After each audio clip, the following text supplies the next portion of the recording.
কথায় আছে চৈত্র মাসে টিন বেচে কম্বল কেনে।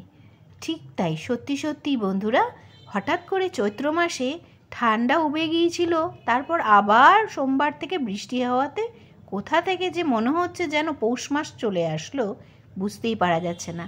ঠিক যেমন করে কম্বল টম্বল কেচে তুলে রাখা হয়েছিল, ঠিক আবার মনে হচ্ছে সব নামিয়ে নিতে হবে। আজ 3 দিন ধরে এখানের ওয়েদার ভীষণ ডাউন। 3 কেন, আজকে 4 নম্বর দিন। সকাল হলেই গায়ে একখানা মোটা চাদর দিয়ে নিতে হচ্ছে।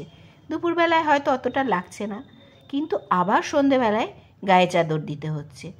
আর কি করা যাবে, এটাই বোধহয় ভগবানের লীলা। সুপ্রভাত বন্ধুরা, তোমাদের সকলকে সাথে নিয়ে শুরু করছি আজকে নতুন আরেকটি ব্লগ। আশা করি তোমরা সকলেই ভালো আছো।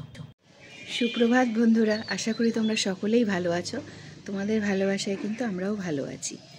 আর এখানে ওয়েদারটা বেশ সুন্দর, মনোরম একটা ওয়েদার, মানে ঠিক যেটা ফেব্রুয়ারি মাসে ছিল সেই রকম একটা ওয়েদার। আবার হঠাৎ করে বৃষ্টিটা হলো না, সেই বৃষ্টির জন্য সোম মঙ্গল 2 দিন ভালো বৃষ্টি হলো।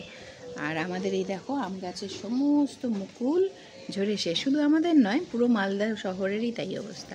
সদ্য রোদটা উঠেছে তো চোখের উপর পড়ছে, সেই জন্য চলো তোমাদেরকে সাথে নিয়ে শুরু করছি আরেকটা নতুন ব্লগ এখন থেকেই। আজ হচ্ছে শনিবার, তাই 2 রকমের রান্নাই আছে, সব করে নিই। আর আমাদের পাশে যে পিডব্লিউডি কোয়ার্টার, সেখানে একটা আওয়াজ হচ্ছে, শুনতে পাচ্ছ, খড় খড় খড়। সেখানে না মনে হয় ওই 2 দিনের মুষলধারার বৃষ্টিতে প্রচুর প্রচুর জল পড়েছে কোয়ার্টারের ভেতরে, যারা থাকে তাদের পরে। কোয়ার্টারগুলোর টিনগুলো সব পাল্টাচ্ছে। এক তো দিন ছিল টারফেল দেওয়া উপরে, তার মানে নিশ্চয়ই রিপেয়ার করা ছিল, ওই জন্যই মনে হয় পাল্টাচ্ছে। চলো দেখাই তোমাদের টারফেলগুলো কেমন হয়, কারণ এরপরে আর টারফেল কী জিনিস সেই জিনিসগুলো বর্তমান প্রজন্ম আর দেখতে পারবে না।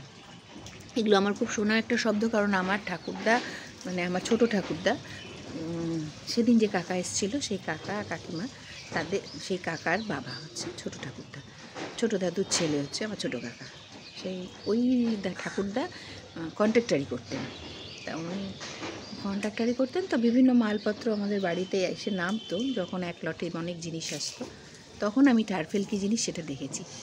প্লাস আমার শ্বশুরমশাইয়ের কাছেও এসে থেকে এই শব্দটা শুনেছি, মানে যারা পিডব্লিউডির সাথে জড়িত তারা বোধহয় টারফেল শব্দটার সাথে কানেক্টেড। আমার মনে হয় তারা জানো, আর বাদবাকিরা হয়তো নেক্সট প্রজন্ম জানবেই না, তাই ভাবলাম একটু ব্লগে ছবিটা করে রাখি। তা চলো দেখতে থাকো সাথে। আর আমি ওদিকে ভাত বসিয়ে দিয়ে এসেছি, কিন্তু পুরো একদম, আমি এখনও ঠাকুর ঘরে আজকে ঢুকিনি। আগে ঠাকুর ঘর যাবো, তারপর মানে ভাত আর ডাল বসিয়ে দিই, তো আমি ঠাকুর ঘরেই যাই সাধারণত, তোমরা জানো। চলো দেখাই। এই দেখো পিডব্লিউডির এই কোয়ার্টারটায় সমস্ত টারফেলের চালটাকে খুলে ফেলার চেষ্টা চলছে। আর যারা বাড়িটাতে রয়েছে, মানে কোয়ার্টারটাতে, তাদের আজকে কী দুর্বিষহ অবস্থা ভাবো তো। আমার মনে হয় তাদের ঘরে প্রচুর জল পড়েছিল, তাই জন্যই এটা তড়িঘড়ি ঠিক করার বন্দোবস্ত চলছে। আসো আসো তাড়াতাড়ি করে, এই যে মেয়েকে এখানে দিয়ে দিল। আলু ভাজাটা বেশ ভালো, টেস্টি আলুই এটা, ওই সেই দিনের ওই কচু না। চাটনি দিব, টমেটোর চাটনি দিব। দেখো সব কেচেছি, কেচে এইখানে সব জমা হয়েছে। এখন এগুলোকে সব ভাঁজ করা হবে। ওইদিকে ভাঁজ করলাম সবে ওই ব্যাগগুলো, ইস্ত্রির চাপা দিয়ে রেখেছি উড়ে যাতে না যায় হাওয়ায়। এখন এগুলো সমস্ত কিছু কাঁচা জিনিস ভাঁজ করে তোলা হয়েছে 2টো সুটকেসে। এখন এখানে আরও বাকি আছে, ওই যে দেখো মাথার উপরে ওই সুটকেসগুলোতেও ঢুকবে কিছু। আর এইখানে আগে ভাঁজ করব। ওই দেখো ওইদিকে কম্বল রয়েছে, এটা আমার হারমোনিয়াম, ওইখানে 2খানা কম্বল রয়েছে। কার্পেট, ওই যে এটা কার্পেট, যেটা মাটিতে পাতি শীতকালে, সেটা ধুয়ে টুয়ে পরিষ্কার করিয়ে আনা হয়েছে। এগুলো সব এখন ভাঁজ করব, ভাঁজ করে এক এক করে। বাবা, শীত বস্ত্রগুলো দেখলেই আমার ভয় লাগছে। বস্ত্রগুলো না এখন দেখলেই ভয় লাগছে, মনে হচ্ছে যেন কি গরম এরকম মনে হচ্ছে। যার ফলে আর নয়, এবার এগুলোকে না যদি তুলে রেখে যাই, একদম ধুলো বালিতে আবার ভরে যাবে। কারণ না, এটা তো এই ঘরগুলোতে না, মায়ের পাশের আগের ঘরটা, সেই ঘরগুলোতে অনেকগুলো ভেন্টিলেটর দেওয়া রয়েছে ঘরগুলোতে। এটা মায়ের ঘর, এই ঘরটাতে এই যে বাথরুম মার অ্যাটাচ বাথ করে দেওয়া হয়েছে পরে, এটা ছিল না, এটা পরে করা হয়েছে। মা যখন একটু বয়স হলো তখন এটা আমি জোর করেই করিয়েছি, যদিও মায়ের খুব একটা ইচ্ছে ছিল না, কিন্তু আমিই বলেছি যে না, একটা ঘরের ভেতরে একটা বাথরুম এই বয়সে বিশেষ করে প্রয়োজন, একটা বাথরুম পায়খানা, সেটা করা হয়েছে। এর আবার অনেক সমস্যাও হয়েছিল, প্রচুর সমস্যা। কিছু আমার আত্মীয় স্বজন তো সবাই তো পাশেই থাকে, তারা প্রচুর বাধা দিয়েছিল। তখন আমাদের বাড়ি একেবারে যা হয় একসাথে থাকতে গেলে সেগুলো হয়েছিল। আমি অনেক বলে কয়ে, শাশুড়ি মায়ের পক্ষ নিয়ে আমি অনেক বলে কয়ে এটা করিয়েছি। তার ফল তো আমি ভুক্তভোগী। যেহেতু আমি শাশুড়ির পক্ষে বলেছি, সবাই আমার বিপক্ষে চলে গেছে, এবারই শাশুড়ির পক্ষে নিয়েছি। এখন দেখা যাচ্ছে যে শাশুড়ি আমার পক্ষে থাকছে না, বেশিরভাগ সময়ই তাই থাকেন না উনি। মানে আমি বিয়ে হয়ে আসা থেকেই দেখছি উনি যেদিকে মানে ঝাল সেদিকে চলে যান, সেই দিকে ঝোলি টানেন, এটা ওনার স্বভাব। কিন্তু তা সত্ত্বেও আমি আমার নীতি থেকে বেরোতে পারিনি। আমার মনে হয়েছে যে বৃদ্ধ বয়সে মানুষ যখন বয়স হয় তখন তার ঘরের ভিতরে বাথরুম পায়খানা হলে ভালো, আমার মনে হয়েছে। কারণ আমার বাড়িতেও তাই করা হয়েছিল। আমার মনে হয়েছে আমার ঠাকুমা দাদুকে যখন আমার বাবা মা করে দিতে পেরেছে, তাহলে নিশ্চয়ই আমার মেয়ের ঠাকুমাকে তার বাবাকে করে দেওয়াটা উচিত।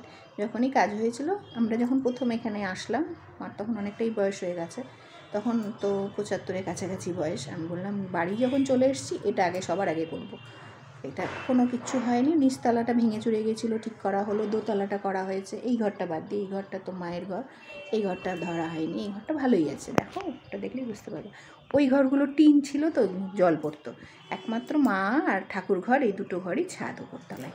এই ঘরগুলো শক্তপোক্ত, আর দুটো করে বিম, এই দেখো না, এই পাশে একটা ওই পাশে একটা। আগেকার দিনের বাড়িগুলো যেমন হয়, খুব সুন্দর হয়, দুটো করে বিম, সেই কারণে এখানে এরকম করা হয়েছিল। আর সে নিয়ে আমি বলেছিলাম যে যখন ওপাশে ধরা হয়েছে, মায়ের এইখানে বেডরুমের মধ্যে দরজা কেটে এখান থেকে একটা বাথরুম পায়খানা করা হবে। তো এখানে একটা বাথরুম পায়খানা করেছি, শাওয়ার, বাথরুম পায়খানা, তারপরে পায়খানার সাথে হ্যান্ডেল সবই লাগানো আছে, এটা উনি ব্যবহার করেন। তা যাই হোক, এখন তো দেখা গেল যে আমিই খারাপ আর পৃথিবীর সবাই ভালো। এটা আজকে নতুন না, আর এটা পৃথিবীতেও নতুন না। আমার মনে হয় এটা সব মেয়ের সাথেই ঘটে, আমি না শুধু। তা চলো, যেটা করছিলাম সেই কাজটাকে শেষ করে নিই, নাহলে আবার অনেকটা দেরি হয়ে যাবে। দেখো কতগুলো কুচো চিংড়ি, সাইজ দেখেছ? আবার এই থেকে বাঁচতে আমার মোটামুটি অর্ধেক বেলা হয়ে যাবে, চলে যাবে অর্ধেক বেলা। এটা হচ্ছে সব থেকে বড় সাইজ, আর এই সাইজ দেখো সবে জন্মেছে, কালকেই বোধহয় জন্মেছে গো। এগুলো এখন বাছা, ওরে বাপরে বাপ। চলো, কি আর করা যাবে, করতে তো হবেই। কি কষ্ট করলে কেষ্ট মেলে। ভালো খাবার দাবার খেতে গেলে এগুলো সব নোংরা, মানে জালে ধরেছে, এগুলো সব জালে ধরা, পুকুরের, বোঝাই যাচ্ছে। এখানে জল গরম করতে বসালাম, আর এর মধ্যে কাঁঠালগুলো দিয়ে দিচ্ছি। এগুলো একটুখানি ভাপিয়ে নেব খানিকটা, আর এর সাথে একটুখানি লবণ দিয়ে দেব, তাতে ভাপিয়ে মানে একটু গরম করব, বেশি না কিন্তু, না হলে কিন্তু পোক্ত বিচি তো, এই যে দেখো পোক্ত একদম বীজগুলো গলে যাবে, না হলে অল্প একটু ভাপিয়ে নেব। আর গরম জল দিয়ে করলে পরে আর বেশি কিছু করার দরকারই পড়বে না। দেখো কালকে কেটেছে তো, কেমন লোহার বটি, সেই জন্য এরকম কালার সাইডে। এগুলো একটু ভাপ না দিলে পরে হবে না, আঠার জন্য এরকম কালার হয়ে যায়। দিয়ে নেব চিংড়ি মাছে একটুখানি হলুদ আর লবণ।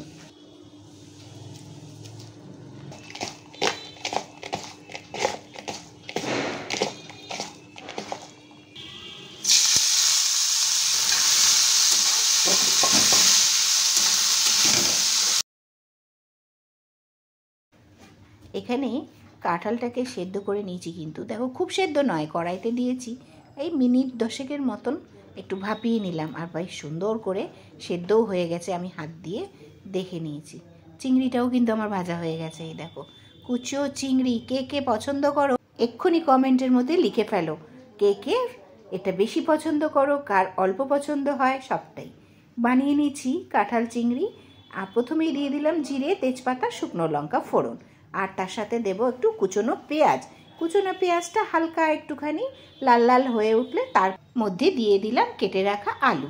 আলুগুলো একটুখানি কিন্তু ডুমো ডুমো করে কেটে নিয়েছি। এবার বেশ খানিকটা আলু যেহেতু ভাজা হয়ে গেল, তারপরে তার মধ্যে লবণ হলুদ দিয়ে আবার দিয়ে দিলাম একটু আদা বাটা, একটু রসুন বাটা। এটাও আর খানিকটা একটু যখন ভাজা হয়ে উঠবে তখন তার মধ্যে দিয়ে নিলাম মশলা, জিরে ধনের গুঁড়ো। আর আজকে কিন্তু একদম লাল লঙ্কার গুঁড়ো দেবো না, কারণ মেয়ের ভীষণ ঝাল লাগছে জিভে। আর তারপরেই পাশ থেকে সাইডে যে সেদ্ধ করে রেখেছিলাম কাঁঠালটা, সেটা দিয়ে দিলাম জল থেকে তুলে। আর তা একই সাথে দিয়ে দিলাম আমি চিংড়ি মাছ ভেজে রেখেছি, সেই কুচো চিংড়ি ভাজা। আর সব কিছু ভালো মতন দেখো সাঁতলে নিচ্ছি, এপিট ওপিট করে বেশ খানিকক্ষণ কম আঁচে রান্না করছি। আমি অবশ্য রান্না কম আঁচেই করি, মানে আঁচটাকে কমিয়ে দিয়েই করি। আর এইখানে এখন দিয়ে নিলাম এই সুদুষ্ণ গরম জল, ঝোল দিয়ে দেওয়া হলো। তারপরে তার মধ্যে কিছুটা কাঁচা লঙ্কা ফেলে দেবো। আলু চটকে একটুখানি যদি দিয়ে দাও তাহলে দেখবে রান্না অনেকটা ঘন হয়ে যাবে। দেখো আলু চটকে দিয়েছি দেখে ঝোলটা কিন্তু বেশ ঘন হয়ে এসছে। আমি এবার এর মধ্যে দিয়ে নেব একটু চিনি আর গরম মশলার গুঁড়ো।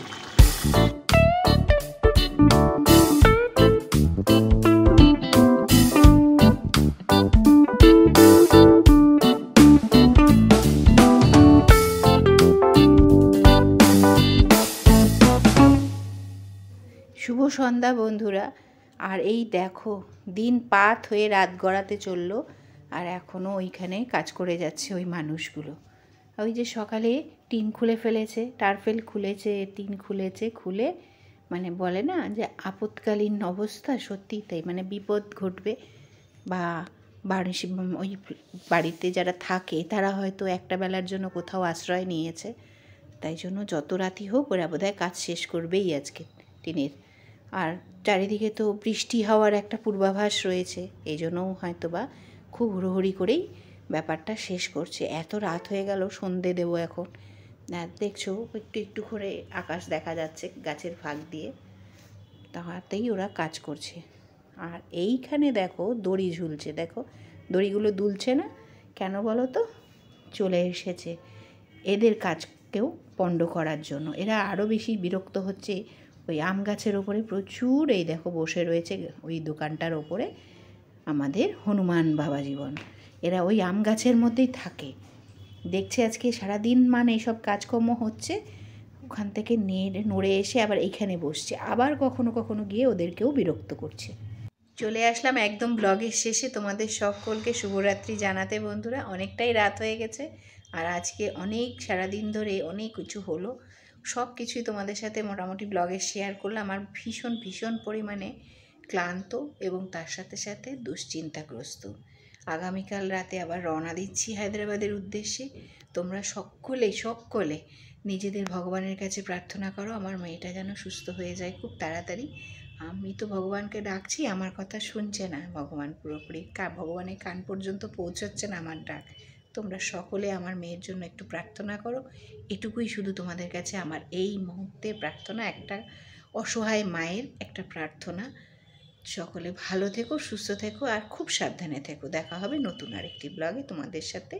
ততক্ষণের জন্য সকলকে জানাই শুভরাত্রি।